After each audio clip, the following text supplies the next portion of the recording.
Actor Patrick Shai has been hospitalised after being shot with rubber bullets multiple times during a protest for electricity in Dobsonville, Soweto. The 7-day Laan actor says he was trying to intervene between the enraged community members and the police when he got caught up in the standoff. The community had taken to the streets demanding the restoration of the electricity, which was cut off on Friday. Patrick Shai joins us now on the line. A very good evening to you, and thank you very much for joining us, Mr. Shai. Thank you, Noah. Thanks for inviting me. Yes. So what exactly happened during the standoff? Were you part of the protest, or were you just trying to intervene in the standoff? Well, there's a video that has captured me, which is on social media. I was not part of the protest. I was standing between the cops and the community, and I had my hands raised up to say, please, we don't need to have another situation, Marikana type situation. We don't need another Andres Tatani situation, and so many that have become our everyday reality. And even before that, I went to the garage to buy bread and newspapers, and I could see the protesters were, unrelenting. They continued to be in the street. I think there must have been about 40, 50 of them, because it's a small block of residential block where they got affected. And then, of course, I tried to speak to the protesters to say, please, let's not ban. Don't ban tires. Because it damages the street. It creates potholes. Don't. And there was an altercation between one of the cops and the member of the community, and the cop said, okay, we'll show them. And I understood that to mean we are going to deal with them violently.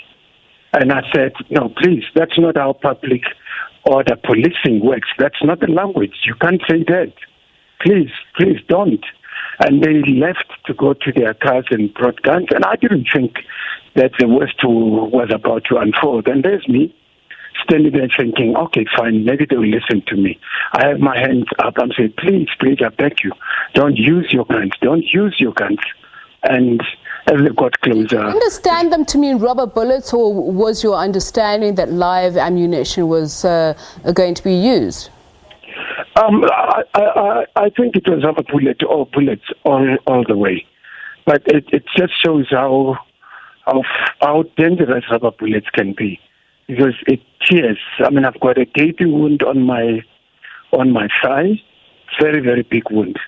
And at one stage I thought maybe the bullet went in and lodged, but there was nothing such as. So tell me, Mr. Shai, so you said you had taken your hands up to indicate that you are there as a mediator. How did you end up being shot 13 times? Because that's our understanding, that you were shot 13 times.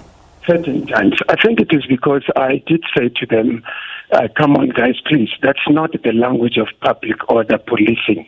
So that makes you somebody who knows too much. And that's why I think I became a focus from, I think it's more than one person. So if you're saying that, it sounds like you are implying that you were deliberately targeted by saying to the public order police that they had to maintain a certain conduct and that they had to behave in a particular manner. Am I understanding you correctly?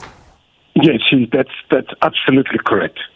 And one of the things that I also said to one of them was, I think, it's a pity in this confusion. One's memory does not capture pictures. But anyway, and I said to one of them after they had said, we'll show them. And I said, bro, please, you can't be using that. So you were talking about the fact that you're going to approach IPID because you'd raised concerns about the training of especially these particular officials. Now let's look at what they are charged with. Public order operations include crowd management, restoring public unrest, restoring public serious violence or serious public violence in terms of potential thereof. And you believe they were not acting in any manner that is commensurate with those rules or regulations? Absolutely. The anger, the intensity of anger in their faces was terrifying. You could tell. I mean, I deal with issues of violence against women and children, and I know what anger is. But what about them? You do not think that at any point they felt that they were under threat, that their safety was under threat? No. If you're under threat, you run like you were running as a bunch of police who were chased by Nigerians in the city center. That's what happens when people are under threat in Hillbrow and all of that in the past incident. Surely you're not saying that in itself is correct, that police should be running away from criminals. I wish we understand that we all condemned that from a perspective of citizens of this country. But we must equally condemn police brutality and unwarranted use of force. So when you go to IPID with your complaint, what would you be complaining of? What would you be your expectations in terms of the action that should be taken? No, first is I got shot and I've got evidence that I was not posing a threat. Neither was I part of that struggle. Here was a voice of reason who was pleading to say, can there be calm? Please, do not. We don't need another American.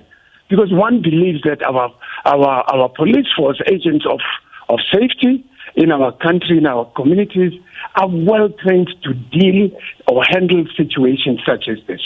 I don't think the instruction is go in there and shoot. And don't get me wrong, when I make an example that in other cases where the police were chased, yes, they were under threat, at which we said it is not right. So what makes it right for them to use force where there is no threat at all? All right, thank you. At all. Thank you very much for speaking to us and sharing with us actor Patrick Shai, lamenting what he says is the lack of training, public order policing.